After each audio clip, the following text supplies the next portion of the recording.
하나님 말씀 마태복음 7장 15절로 20절까지 말씀을 먼저 함께 봉독하도록 하겠습니다. 신약 성경 10면에 있습니다. 마태복음 7장 15절로 20절까지 말씀 우리 같이 한 목소리로 봉독합니다. 거짓 선지자들을 삼가라. 양의 옷을 입고 너희에게 나아오나 속에는 노략질하는 일이라. 그들의 열매로 그들을 알지니 가시나무에서 포도를 또는 포도 엉겅퀴에서 무화과를 따겠느냐. 이와 같이 좋은 나무마다 아름다운 열매를 맺고 못된 나무가 나쁜 열매를 맺나니 좋은 나무가 나쁜 열매를 맺을 수 없고 못된 나무가 아름다운 열매를 맺을 수 없느니라. 아름다운 열매를 맺지 아니하는 나무마다 찍혀 불에 던지느니라. 이러므로 그들의 열매로 그들을 알리라. 아멘. 우리가 산상수훈의 말씀을 우리가 계속해서 보고 있는데 이제 오늘 말씀을 기점으로 해서 이 산상수훈의 말씀이 이제 마무리 되어져 가는 부분입니다. 그래서 어떤 학자들은 말하기를 지난 시간에 우리가 본 14절까지 말씀을 산상수훈의 본론이다 이렇게 말하고, 오늘 말씀부터는 부록 혹은 시행 세칙, 시행 지침 이런 말씀으로 이렇게 분류하기도 합니다. 그런데 그렇게 분류하는 이유는 바로 오늘 말씀이 앞부분의 당부와 그리고 앞부분에 교훈하시는 말씀과는 조금 분위기가 다른 강력한 의미의 경고의 의미가 오늘 문장 가운데 있기 때문에 그렇습니다. 그러니까 이제 우리말로 이렇게 읽을 때는 큰 차이가 없는데 이 원어 가운데에 좀 이렇게 강한 어조로 이렇게 경책하는 그러한 단어들이 오늘 말씀에 좀 포함이 되어 있습니다. 그러면서 15절에 거짓 선지자들을 삼가라 이렇게 말씀하셨어요. 거짓 선지자들을 삼가라. 대단히 중요한 말씀스럽지 않습니까? 딱 그냥 듣기만 해도 너무너무 중요한 말씀이에요. 거짓 선지자. 우리는 선지자들을 통해서 하나님의 말씀을 듣습니다. 그러니까 거짓 선지자를 만난다는 것은 그 선지자를 삼가하지 않으면 우리가 참된 메시지를 듣지 못한다는 얘기잖아요. 그러면 잘못된 길로 들어설 수밖에 없는 거죠. 사실 이 말씀이 예수님 당시에 있는 예수님의 제자들과 또 유대인들에게도 꼭 필요한 말씀이겠으나 오늘 우리에게도 너무나도 중요하고 꼭 필요한 말씀이다 이렇게 말할 수 있습니다. 우리 한국교회의 경우, 저는 사실 설교 시간에 한국교회 이러는 거 별로 그렇게 썩 좋아 안 하는데 저희 교회만 잘하면 되지 한국교회 타령하나 그래서 그런 얘기 잘 안 하는데, 우리 교회 한 교회의 어떤 양상을 얘기하기보다는 우리가 처하여 있는 한국교회 전체적인 양상을 우리가 참고해 볼 때에 필요한 부분이어서 그렇게 말씀을 드립니다. 지금까지 혹은 얼마 전까지 한국교회는 사실 이 교역자에 대해서 아주 수용적이고 아주 존중하는 그런 태도가 굉장히 좋았습니다. 전폭적으로 신뢰를 했다 이렇게 말할 수 있어요. 사실 그래서 또 적지 않은 문제가 생기기도 했습니다. 쉽게 말씀을 드리면 목회자가 조금 마음대로 할 수 있게 되면 책임적으로 잘 일을 하면 좋겠는데 이렇게 전횡을 한다고 흔히 표현을 하죠. 목회자 마음대로 하다가 교회 공동체에 이제 그 어려움을 겪게 되는 경우들이 더러 있습니다. 그러니까 목사 마음대로 해서는 안 되는데 내가 목사인데 하는 생각을 하기 시작하면, 내가 담임 목사인데 하는 생각을 하기 시작하면 이제 내 마음대로 하게 된다는 거예요. 이 목사의 문제만이 아니에요. 예를 들어서 권사님들이 젊은 청년이나 혹은 세대 때 젊은 집사 시절에는 그런 생각을 전혀 안 했는데 내가 권사인데, 내가 권사 된 지가 벌써 몇 년인데, 장로님들이 내가 우리 교회 장로인데 당회원인데 이렇게 생각하기 시작하면서 조금 이제 도를 넘는 경우가 있죠. 이건 누구나 다 있을 수 있는 그런 경우입니다만 그러지 않도록 주의해야겠죠. 그런데 이 한국교회의 특성이 또 이 장로교회, 우리가 장로교회지 않습니까? 이 장로교회의 특성이 대단히 이렇게 잘하면 좋은데 잘못하면 정말 잘못될 소지가 많은 거예요. 저희 교회가 속해 있는 장로교회가 전 세계적으로는 우리 한국교회에서는 가장 큰 교단이고, 그리고 우리가 속해 있는 교단뿐 아니라 이웃하는 교단까지 포함하면 한국교회 전체 중에 절대적인 퍼센테이지가 장로교회입니다. 장로교인인데 전 세계적으로 봤을 때는 장로교회가 1%도 안 돼요. 전 세계적으로는. 왜 그렇게 되느냐? 과거에 우리나라의 장로교가 전해질 때까지만 해도 뭐 적어도 30%, 40% 이렇게 됐었는데 점점점 이 장로교회가 갖는 직제가 여러 가지로 잘 그것을 지켜가지 않으면 부정적인 요인으로 자리하는 부분들이 적지 않기 때문에 장로교회가 어려움을 많이 겪는 겁니다. 근데 우리나라는 어떻게 이렇게 그 장로교회가 크게 부흥을 하게 됐느냐? 이게 우리나라의 어떤 유교적인 전통하고 이제 맞물린 거예요. 교회에서 목사님하고 교회 어른들이 잘 의논해서 우리는 따라가면 되지. 뭐 이런 형식이었단 말이에요. 그런데 여기는 뭐 그런 걱정할 필요 없으신 분들만 주로 앉아 계신데, 예컨대 교회가 목사하고 장로님들만 전문 용어로 짝짝꿍이 되면 이거 큰일이에요. 거기서 마음대로 되면 아무도 못 말려요. 누구도 이걸 어떻게 할 수가 없어요. 그런데 만약에 그렇게 잘 화합이 되지 않고 이렇게 담합이 돼서 엉뚱한 데로 가도 문제지만 이게 잘 화합이 안 되면 거기서 맨날 부딪히느라고 또 아무것도 못하는 거예요. 자, 그렇기 때문에 목회자의 권위가 너무 커도 안 되겠고 또 너무 작아도 잘 교회를 이끌어갈 수가 없는 거죠. 그렇다면 기준은 뭐냐? 성령 하나님의 인도하심, 예수 그리스도의 머리 되심, 그리고 하나님의 말씀이 그 교회 가운데에 물붓듯이 이렇게 계속해서 부어져야 된다는 거예요. 이 세 가지 요소가 충분히 공급되지 않으면 어느 교회든지 온전히 서 갈 수가 없는 거예요. 자, 그렇다 그러면 이런 상태를 가리켜서 뭐라 그러냐면 인도적 기능, 인도자의 인도적 기능이 주춤하거나 상실되게 되는 거예요. 자, 그런데 거짓 선지자가 나타나서 이쪽으로 가는 게 맞다, 저쪽으로 가는 게 맞다, 이런 그림이 옳다라고 말하면 안 그래도 지금 뭔가 좀 답답하고 뭔가 이렇게 답보 상태에 머물러 있으니까 이렇게 미혹될 수 있는 경우가 훨씬 더 많아진다는 뜻이죠. 성경에 자주 등장하는 이 선지자라고 하는 말의 의미는 말 그대로 먼저 알게 된 사람이다, 이런 뜻이 있습니다. 자, 먼저 알게 된 사람.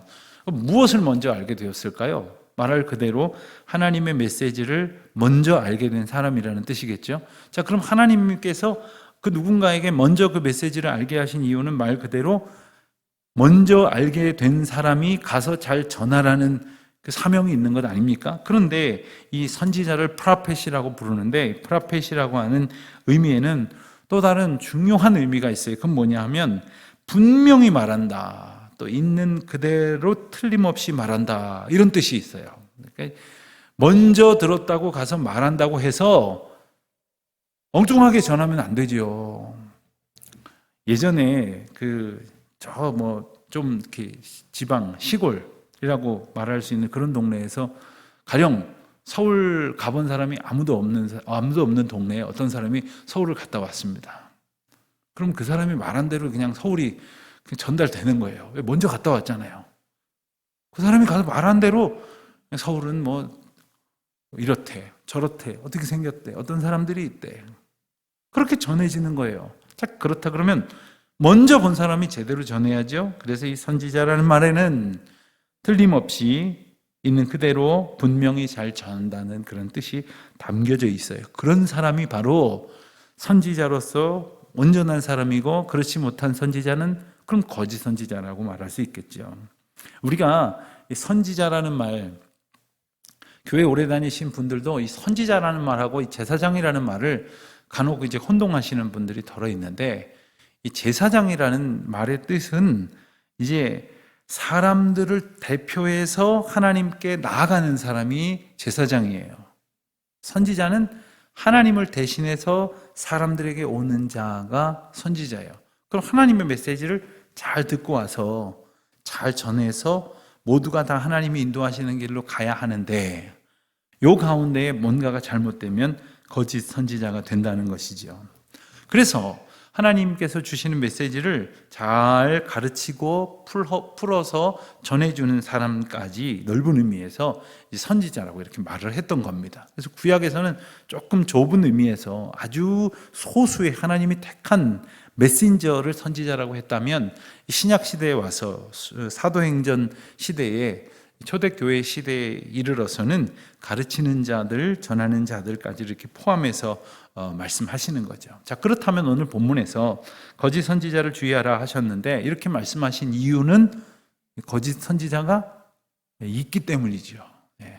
거짓 선지자를 주의하라 하신 말씀은 거짓 선지자가 있기 때문이에요. 게다가 그냥 어디 조용히 있는 게 아니라 틈만 나면 하나님의 거룩한 백성들을 유혹하고 공격하고 또 하나님의 공동체를 깨뜨리는 그런 일을 하게 되기 때문이라는 겁니다. 선지자가 귀하기 때문에 거짓 선지자가 있는 거예요. 여러분, 참기름이 요즘은 그렇게 귀하지 않지만 옛날에 참기름이 귀했잖아요. 제 어렸을 적에 보면은 여전도에서 참기름 저기 성남의 모란시장에 가가지고 짜다가 저기 로비에다가 이렇게 놓으면 한 병씩 이렇게 사가지고 가시는데, 끝날 때 좀 가져가지 미리 사들고 들어와가지고 그냥 예배당에 참기름 냄새가 가득한데, 그때 번번이 나오는 뉴스가 뭐예요? 가짜 참기름, 가짜 참기름, 또 가짜 휘발유, 뭐 이런 이야기가 나오는 게 뭐냐면, 진짜 참기름, 진짜 휘발유는 비싸기 때문에 가짜가 나오는 거 아니에요? 선지자가 귀하기 때문에 가짜 선지자가 나오는 거예요. 거짓 선지자가 나오는 거예요. 선지자가 하는 일이 귀하기 때문에 거짓 선지자가 나타나는 거예요. 근데 이 거짓 선지자가 하는 일은 오늘 말씀해 보면 뭐라고 써 있어요? 15절에 보면 너희에게 나오나, 양의 옷을 입고 너희에게 나오나 속에는 노략질 하는 일이라 그랬어요. 노략질 하는 일이. 노략질을 도대체 뭘 하는가? 양들에게 있는 어떤 주머니 좀 털어가려고 하고 좀 물질 좀 뺏어 가려고 하는 정도가 아니에요. 그의 마음 그리고 영혼, 하나님 앞에 드리는 순전한 삶을 노략질하는 거예요. 이게 간단한 게 아닌 겁니다. 이것을 통해서 하나님의 사람을 영적으로 무너뜨리고 공동체를 깨뜨리는 거죠. 신천지 집단이 잘 쓰는 수법 중에 하나가 이 교인들 몇 사람 이렇게 빼가는 정도로 만족하지 않고 아예 교회를 통째로 집어삼키는 그들의 전략이 있어요. 그래서 여러분도 한 번 들어보셨을지 모르겠는데, 그 전략을 그들이 말하는 용어로는 산 옮기기라는 말로 씁니다. 산 옮기기. 가령 자그마한 교회, 주로 이제 이 작전을 펴기 쉬운 교회가 개척교회나 자그마한 교회 같은 데라고 해요. 자, 어떤 사람이 자신의 신분을 속이고 등록을 합니다. 등록을 해가지고서는 교회 식구들하고 얼른 잘 어울려가지고 말이에요. 같이 밥도 먹으러 다니고 구역 예배도 하러 다니고 또 봉사도 하러 다니고, 그러다가 어느 날 길거리에서, 그것도 다 자기네들끼리 미리 작전을 짠 거지만 우연히 다른 사람을 만나는 것처럼 만나요. 그리고 자기 구역 식구들 이미 만난 사람들한테 소개를 하는 거죠. 옛날 내가 살던 동네에 정말 신실하신 분인데 어떻게 여기에서 만나게 됐냐고 그랬더니 내가 이리로 이사 왔다고. 나 우리 교인들인데 우리 교회로 등록하라. 그러면 또 등록이 돼요? 그럼 또 교회 와요? 그러면 이 사람 때문에 이 기존에 있던 멤버들이 그 새로 만난 사람에게 경계를 풀고 그 사람들 이렇게 따뜻하게 대한단 말이에요. 그래서 또 이런 사람들이 다 의도적으로 열심히 와서 봉사도 하고 참여도 하고 이러니까 1, 2년도 채 되지 않아가지고 막 여전도에서 무슨 임원들 안 그래도 안 하는 반이니까 좀 맡기고 부회장 해라 회장 해라 하다 보면 몇 년 안 돼가고 구역장하고 여전도 회장하고 막 그런단 말이에요. 자, 그렇게 열심을 내다 보니까 이제 사람들이 아예 저 사람은 경계심 자체가 없어요. 자, 그러는 중에 진짜 그 기가 막힌 건 뭐냐 하면요, 이런 거래요. 가령 교회에 전도사님이 한 분 그만두셔서 새로 전도사님을 뽑는데 그런 분들이 목사님한테 와서 제가 옛날 교회에 있었던 전도사님 너무 신실한 분이 있는데 그분이 지금 뭐 건강이 안 좋아서 잠깐 사역을 쉬고 계시는데 이분이 오시면 너무너무 큰 힘이 될 겁니다. 그러니까 또 목사님이 또 그럴 때 또 교인이 추천을 하니까 그러냐고 교역자로 들어와요. 물론 다 그 한 패지요. 그렇게 해놓고는 교회에 어떤 문제가 생겼을 때 아니지요. 문제를 만드는 거죠, 사실은.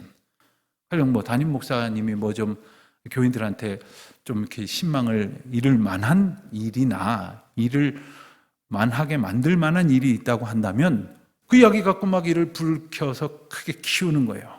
그리고선 그런 사람들이 이제 집단화해서 나중에는 담임 목사마저 바꿔버리는 거예요.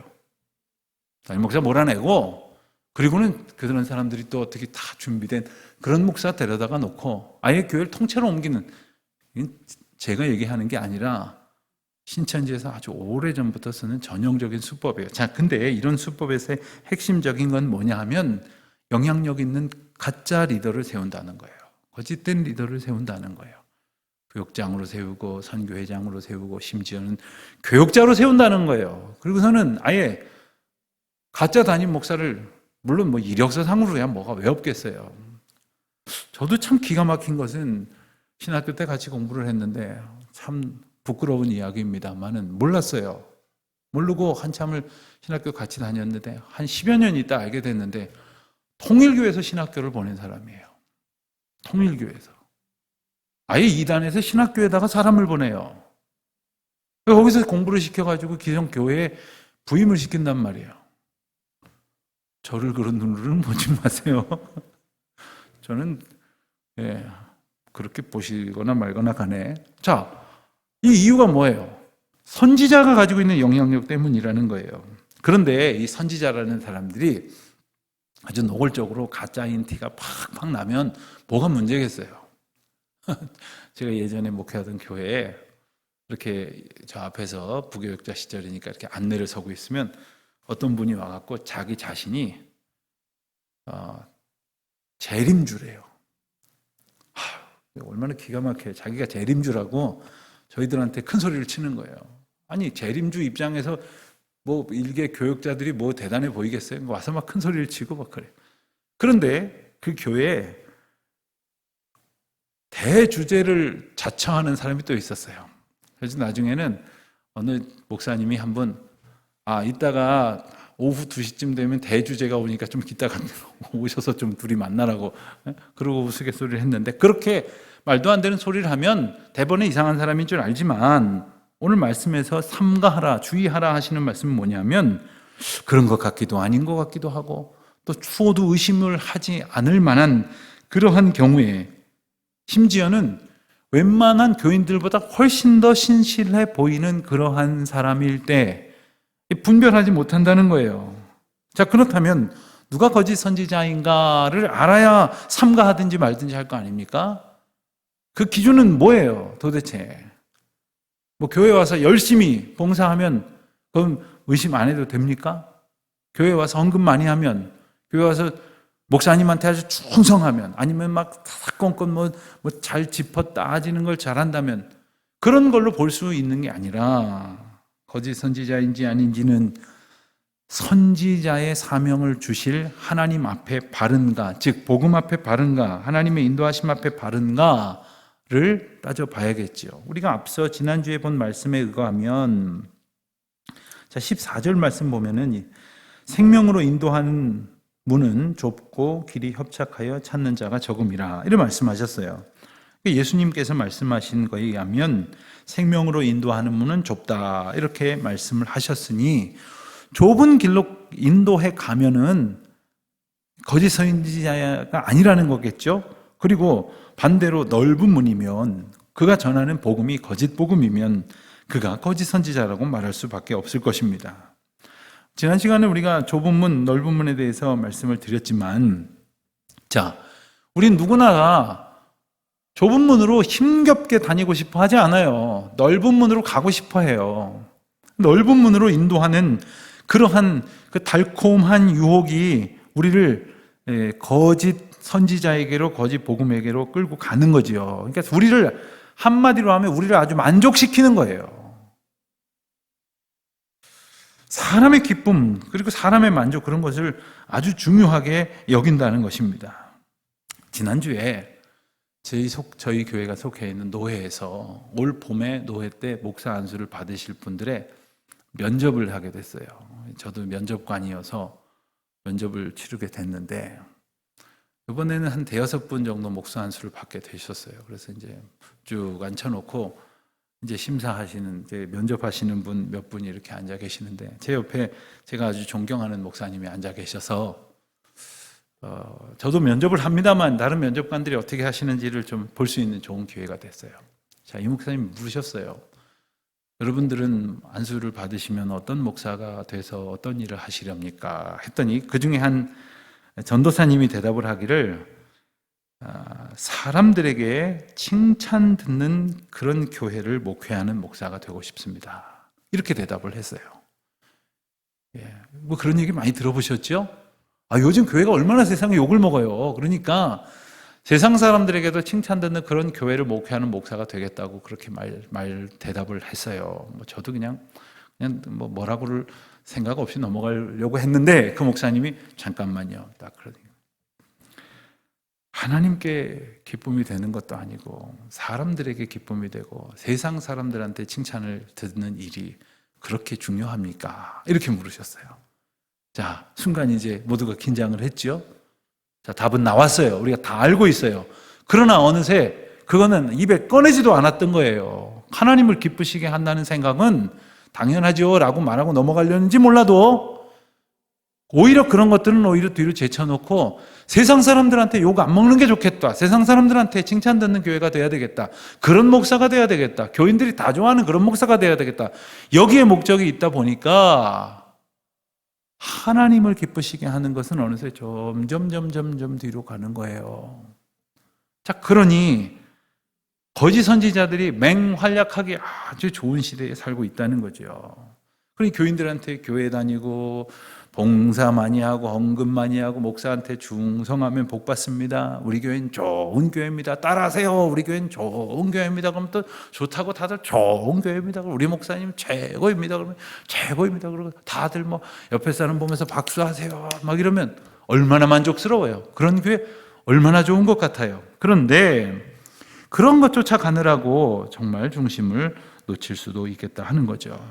교회가 이렇게 어긋나는 신호 중에 하나는 바로 자기들끼리의 만족을 대단히 중요하게 여겨요. 물론 교회에서 교인들이 만족을 무시해서는 안 되지요. 영적인 만족을 추구하지 않아서도 안 되지요. 그러나 하나님의 만족을 정말 민감한 마음으로 하나님이 정말 우리를 바라보시면서 우리를 보시며 기뻐하실까, 합당한 자세를 갖기 위해서 애를 써야 할 것이고, 그러기 위해서 뭐가 제일 중요합니까? 우리가 날마다 성결하게 되어지고 거룩하게 되어져야겠는데, 이 죄를 얘기하면 교인들이 불편하다고 어긋나는 교회들의 하나 같은 사인이 뭐냐면 죄에 대해서 언급을 안 해요. 죄를 얘기하지 않기 시작한단 말입니다. 그러니 참회도 없고 죄사함도 없고 회개도 없고, 그러니 죄사함 받은 감격이나 기쁨이 어디 있겠어요. 사실 죄짐을 지고서 곤하여 한 주간을 살다가 주님 앞에 나와 말씀으로 씻음을 받고 구원의 은혜로 죄사함을 얻는 그 감격이 예배 가운데 있어야 되는데, 죄를 얘기도 안 했는데 무슨 죄사함의 감격이 있겠느냐는 거예요. 그러니까 찬송을 부르는데 나 이제 주님의 새 생명 얻은 몸 옛것은 지나고 새 사람이로다, 이 찬송을 부르는데 부르는 사람이나 함께 부르는 회중이나 다 그냥 아무 감흥 없이 그냥 내가 새 생명을 얻었다는데 우리 고이상 목사님처럼 좀 이렇게 찬양을 해야지 말이야. 저도 사실 마음은 이렇게 하고 싶은데 또 이게 또 저기서 카메라가 찍고 있고 이러니까 또 이렇게 잘 안 돼요. 그런데 사실 생각해 보세요. 이 찬양의 가사가 얼마나 기쁜 우리의 고백이냔 말입니다. 자, 15절 읽으면 이 거짓 선지자들이 그러한 목적으로 우리에게 다가온단 말이에요. 16절 볼까요? 16절. 그들의 열매로 그들을 알지니 가시나무에서 포도를 또는 엉겅퀴에서 무화과를 따겠느냐. 이와 같이 좋은 나무마다 아름다운 열매를 맺고 못된 나무가 나쁜 열매를 맺나니 좋은 나무가 나쁜 열매를 맺을 수 없고 못된 나무가 아름다운 열매를 맺을 수 없느니라. 그렇습니다. 좋은 열매, 아름다운 열매는 당연히 좋은 나무에서 맺혀져요. 뭐 다른 소리 할 게 뭐가 있습니까? 못된 나무에서 좋은 열매 맺을 수가 없지요. 이 또한 당연한 겁니다. 자, 그러면 문제는 우리가 좋은 나무냐 나쁜 나무냐 하는 거예요. 여러분은 어떠세요? 손 들어보라고는 안 하겠는데 내가 좋은 나무라고 생각하면 오른손을 이렇게 살짝 들어보시고 난 나쁜 나무예요. 왼손을 살짝 들어보세요. 이 말에 대답이 될 수 있는 성경 구절이 있습니다. 의인은 없나니 하나도 없다. 본래 의인이 하나도 없는 것처럼 좋은 나무는 없는 거예요. 우리가 원래 좋은 나무일 수가 없는 거예요. 게다가 좋은 나무로 변할 가능성 또한 없다는 거예요. 사람이 교회 오래 다닌다고 변화되는 게 아니더라고요. 예수님 만나야 변하는 거예요. 예수님 만나는 방법 말고는 방법이 없어요. 목회를 오래 하다 보니까 뭐 오래 했다고 해서 뭐 제가 은퇴를 앞두고 있는 정도는 아니지만 그래도 어떤 분을 이제 만난 지 한 10년, 20년 이렇게 된 분들이 있거든요. 한 30년 이렇게 된 분도 있단 말이에요. 제가 떠나온 교회 교인들을 생각하면 뭐 그 이상 되신 분들도 있죠.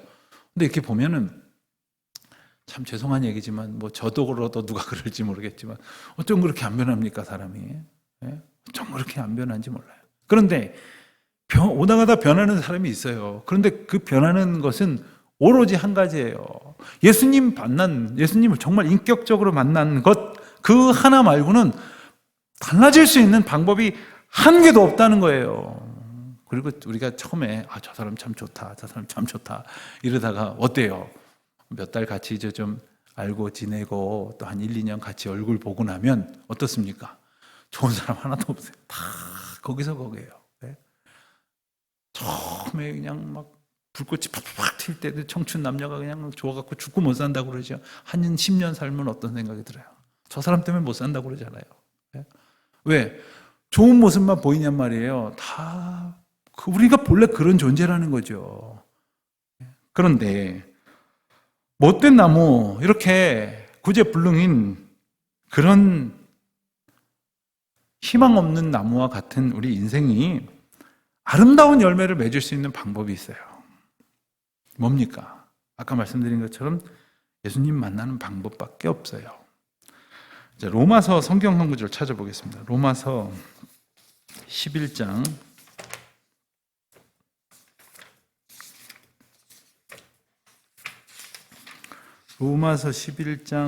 17절 말씀. 로마서 11장 17절입니다. 또한 가지 얼마가 꺾이었는데 돌 감람나무인 내가 그들 중에 덧붙임이 되어 참 감람나무 뿌리의 진액을 함께 받는 자가 되었은즉. 여러분, 우리가 이 말씀 우리가 들어보셨을 거예요. 잘 아는 말씀이에요. 돌 감람나무가 있는데 돌 감람나무를 이제 꺾어서 참 감람나무 뿌리의 진액과 함께 접붙여지고 나면 아주 돌처럼 딱딱한 그것도 따끔한 그러한 감람 열매를 맺는 나무에서 참 감람나무의 영향으로 인해서 그 생명력으로 인해서 제대로 된 근사한 열매를 맺게 되어지는 거죠. 지금 이 말씀을 하시는 거죠. 이 말씀을 바울이 고백하고 있는 이유가 뭐예요? 우리로서는 근사한 열매를 맺을 길이 하나도 없지만 예수 그리스도의 접붙임이 되어지는 방법이 아니고서는 우리는 근사한 열매를 맺을 수 있는 길이 없다는 거예요. 목사 되었다고, 장로 되었다고, 권사 되었다고, 또 그렇게 수십 년 지났다고 해서 자연스럽게 그렇게 되는 게 아니라는 거죠. 예수님 만나는 방법 말고는 안 된다는 거잖아요. 오직 그 방법만을 말씀하시는 거잖아요. 물론 우리가 좋은 열매를 맺기를 원하지만 그런 마음을 가지고 있다고 되는 것이 아니에요. 그리고 내가 결심한다고 또 되는 것도 아니에요. 또 교양 프로그램 한두 개 본다고 해서 되는 문제도 아니에요. 예. 오로지 그런 영향을 받아야 된단 말이에요. 때로는 좀 본받을 만한 인격을 가진 사람 옆에 있으면 조금 괜찮아지는 경우가 있어요. 조금, 아주 조금. 그러나 그는 잠깐 내 곁에 있다가 내게 그냥 잠깐 그런 모습을 보이고 떠나는 사람이지만 예수 그리스도는 인격체로서 내 안에 오셔서 내 안에서 역사하시는 분이 되셔서 내가 나를 움직이는 것이 아니라 그분이 나를 움직이시는 존재가 되신다는 거잖아요. 그분이 내 안에 들어오셔서 내 생각으로는 지금 슬퍼할 수밖에 없는데 기쁨을 회복시켜 주시고 내 생각으로는 미워할 수밖에 없는데 아니 도무지 미움이 사라져 버렸어요. 여러분 그런 경험을 해보신 분은 아실 거예요. 저 참 미운 사람이 저거 오고 있거든요. 근데 이상하게 안 미워요. 아니 근데 미워야 되는데 정신 차려서 이거 미워해야지 지금 미워해야 맞는데 안 미워지는 경우가 있어요. 모르시는 분이 있으신 것 같은데. 네. 그런데 또 반대로 미워해서는 안 될 사람을 막 미워하는 경우가 있어요. 이건 어떻게 된 겁니까? 또 정반대의 영향을 받는 거죠. 왜 사랑에도 부족함이 없는 그런 대상을 놓고 왜 미워하게 될까요? 우리 안에 미움의 영적 기저가 작동하는 거예요. 사랑의 영적 시스템이 작동을 하는 게 아니라 미움의 영적 시스템이 작동을 하는 거예요. 교회가 사랑의 공동체가 된다는 것은 주님의 영적인 시스템이 작동을 하는 거예요. 그게 꺼져버리면 얼마나 잘났다고 생각하는 사람이 한두 사람도 아닌 그 자기 나름대로의 시스템이 그냥 충돌하고 부딪히니까 제대로 될 가능성이 없는 거죠. 그래서 늘 말씀을 드리지만 교회는 회의는 짧게 하고 예배와 기도와 성령의 은총이 풍성한 교제는 가득하게 하고 그래야 되는 거거든요. 저는 우리 교회 당회가 너무 짧아져서 얼마나 행복한지 몰라요. 요즘 길게 안 해요. 미리 다 기도하시고 미리 다 의논하시고 정작 회의할 때는 몇 시간 안 해요. 제가 예전에 부목사로 있었던 교회는 저녁 7시에 당회를 하면 새벽 1시까지 했어요. 어느 날 한 10시쯤 끝나려니 생각을 했는데 오늘 웬일이야? 이랬더니 이제부터 좀 중요한 안건을 좀 다루죠. 그러더니 정말 그날도 이렇게 넘어가더라고요. 여러분, 우리가 어떤 영적인 시스템 가운데 살아가느냐. 우리가 하나님의 은혜를 우리가 바라본다고 하면서도 하나님 마음이 어떠하신지에 주목하지 않으면 우리 마음이 어떠한가에만 관심 집중되게 되고 그것이 원하는 대로 우리가 이끌려져 버리니까 마침내 거짓 선지자를 분별하지 못하는 그런 잘못을 저지르게 된다는 거예요. 예를 들면 이렇게 저렇게 하면 하나님이 복 주신다. 이렇게 우리의 어떤 행위를 요구하는 그런 경우가 있어요.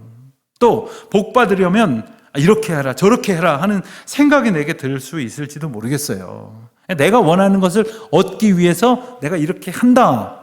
이런 걸 전부 가리켜서 기복적인 신앙이다 이렇게 말할 수 있을 것 같아요. 그러니까 내가 원하는 것을 내가 복되다고 생각하는 것을 받기 위해서 그것을 빌기 위해서 거기에 상응하는데 행위를 보여드리는 거죠. 가끔 산에 가면 이 절들이 있지 않습니까? 가끔 이렇게 가면 구경을 좀 해보게 되는데 거기 가면 참 재미나더라고요. 등을 다는데 등 하나가 얼마? 기와장이 한 장에 얼마? 처음에 좀 신기하더라고요. 저걸로 해야지 덕을 쌓아갖고 복을 받아갖고 올해 사업이 잘 되고 그게 다 뭐예요? 내가 이렇게 함으로써 뭔가를 얻겠다고 하는 그게 바로 기복적 사상이 거기에 얹혀진 거죠. 그런데 교회 다니는 사람들도요. 거기서 불과 멀지 않은 마음가짐을 가지고 있는 사람들이 있어요. 내가 하나님 앞에 봉사했는데 왜 이렇게밖에 안 해주십니까? 내가 헌신했는데 어떻게 나한테 이렇게 하십니까? 라는 생각이 드는 것 다 비슷한 거 아닙니까? 자, 로마서 아까 11장 찾아보셨는데 11장에서 한 두 절 더 보겠습니다. 11장 34절, 35절. 로마서 11장 34절, 35절입니다. 같이 읽을까요? 시작. 누가 주의 마음을 알았느냐? 누가 그의 모사가 되었느냐? 누가 주께 먼저 드려서 갚으심을 받겠느냐? 누가 도대체 주님 앞에 먼저 내가 이렇게 드렸으니까 주세요 할 수 있겠느냐는 거예요. 하나님 믿는 것은 그런 시스템이 아니라는 거죠.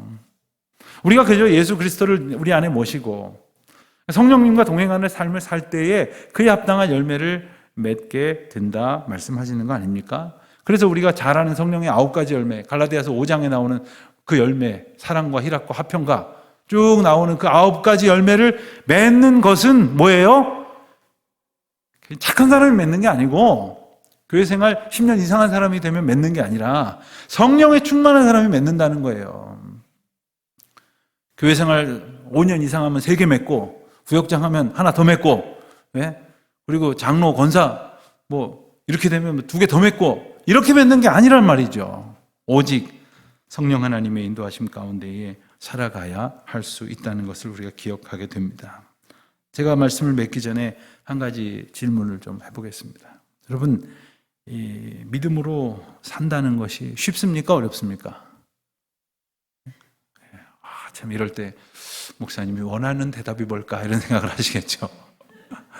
여러분, 아마 어렵다고 생각하시는 분은 믿음에 상응하는 내 행위가 있어야 하기 때문에 쉽다고 대답을 못하는 분들이 있을 거예요. 그러나 여러분, 믿음에 상응하는 행위는 어차피 우리에게 온전히 나타날 수가 없어요. 우리가 어떻게 행위로, 그리고 우리가 어떻게 하나님께 드림으로 어떻게 하나님의 은혜를 얻을 수 있겠습니까? 우리가 그러한 행위에 합당한 사람이 아님을 알기에 우리는 그때마다 더욱더 분명히 기억해야 할 것이고, 우리가 믿음을 갖는다고 가질 수 있는 것도 아니기 때문에 믿음을 주시는 하나님의 은혜에 감사하고, 또 믿음으로 살게 하시는 하나님의 은총을 찬송하고, 또한 믿음을 주시는 주님의 다스리심에 순종하며 살아가는 것 뿐이겠지요. 오늘도 그와 같은 믿음의 고백으로 살아가는 저와 여러분이 되시기를 바랍니다.